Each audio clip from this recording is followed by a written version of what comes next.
there's a big elephant in the room called population. Okay. We don't talk enough about population. You see, we have limited resources as a country. Yes. And yet we have allowed our population to just grow.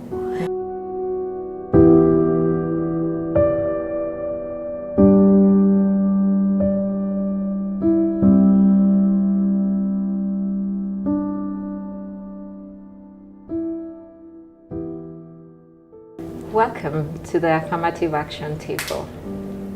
Madam Chair, Thank you. would like you to introduce yourself and really tell us why has the National Government Affirmative Action Fund opened an Affirmative Action Table? My name is Rachel Musyoki, the current chairperson for National Government Affirmative Action Fund, and I'm glad that we are having this conversation. Affirmative Action Table, this is a table that we want to bring in everybody on board because we have very many policies from different angles, and having this table, we are giving an opportunity for all stakeholders to come together so that we have it discussed on this table so that we get a way forward together. Discussions that take place on the table enable people raise their different issues, enable people come up with different solutions, so we can only achieve the better that the President has been advocating if we come together and discuss these issues. Thank you. And by NGAF opening this table, what are the priorities of NGAF? What are the programs that NGAF does for the affirmative action groups? Okay. One, National Government Affirmative Action Fund is a fund that is domiciled in all our 47 counties. It's a fund that we've put it under the women representatives of this country. My name is Esther Basaris. I am the Nairobi County Women Representative.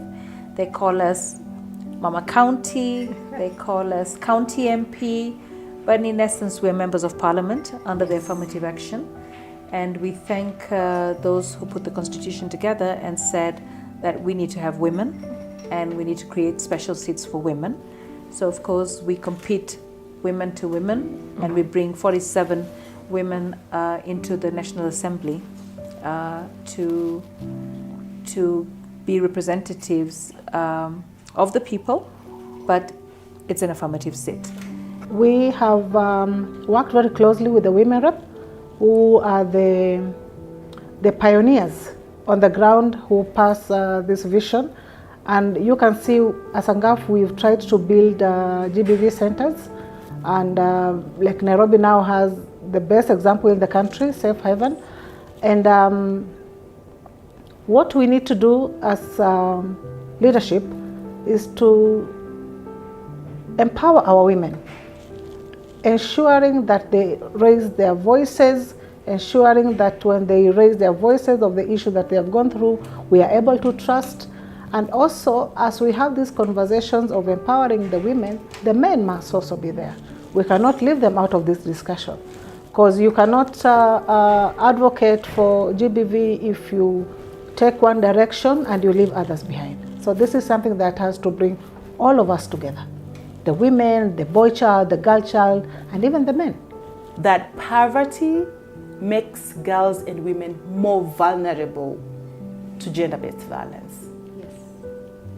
Because I've seen a lot of girls who we have rescued or we work with that would have to take up the opportunity or the chance to do what we call transactional sex, give this man their body in exchange for something which is a basic need.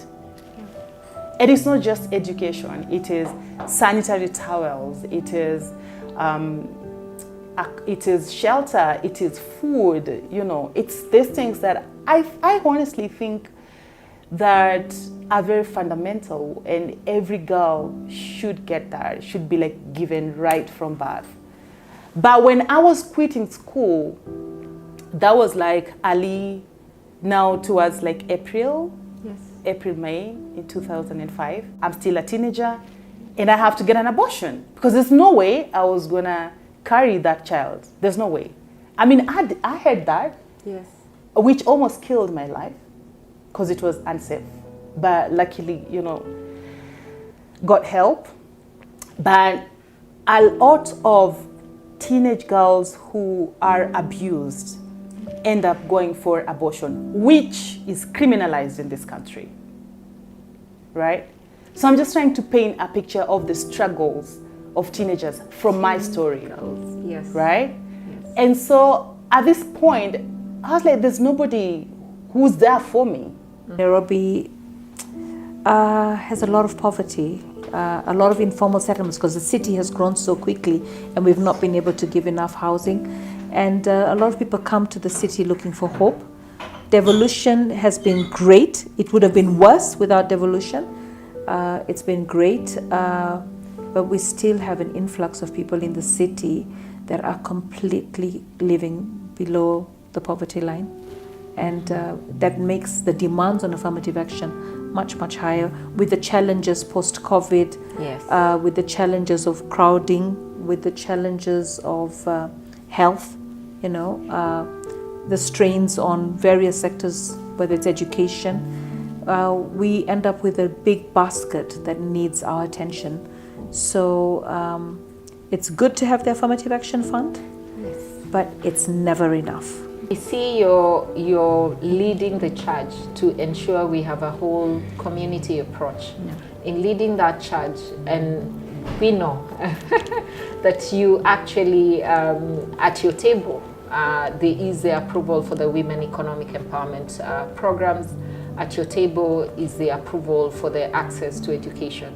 Because a lot of what we see for young children, young teens, young girls, is they sell themselves to be able to access some of these basic needs, and not willingly selling themselves, but really it's actually an approach that if I must survive, I must do this and that. Within our programming, within the NGAF programming, the affirmative action, critically, what are we saying to the community out there?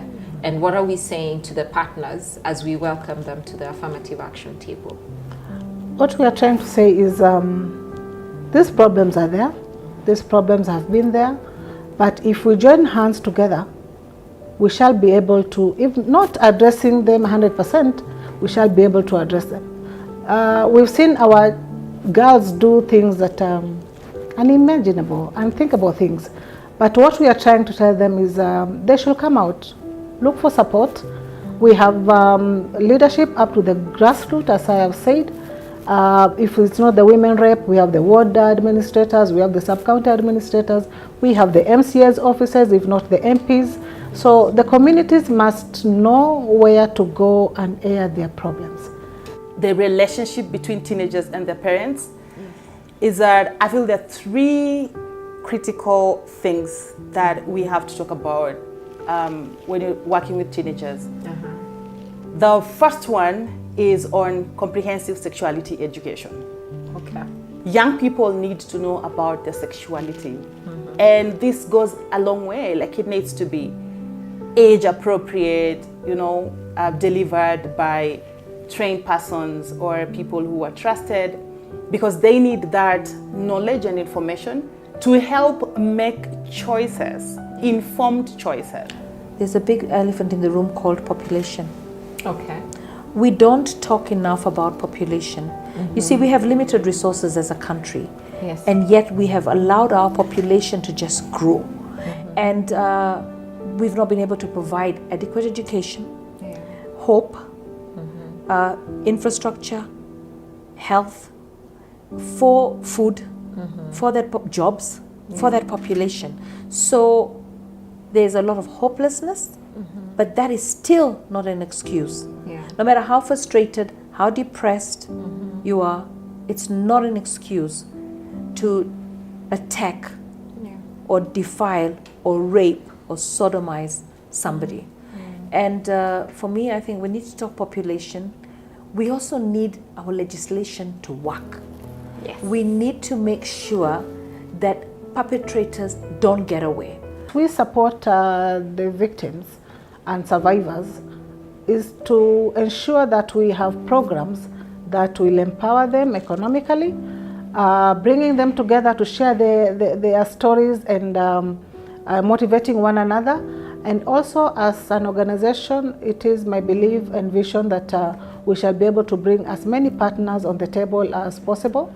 And I know many partners have different programs that can empower these girls. And that is why we are bringing this table to all the stakeholders, because I know there's so much that we can do for these girls. You know, there are different programs. These girls, most of them are talented. It's just a matter of us sitting with them, finding out what it is that they want to be supported on. Because what we know is the funding that we have as GAF cannot be enough for every program. Join hands with partners and stakeholders and hear the voices of these girls. We shall be able to do something for them, so that we may be remembered to having done something good for the generation.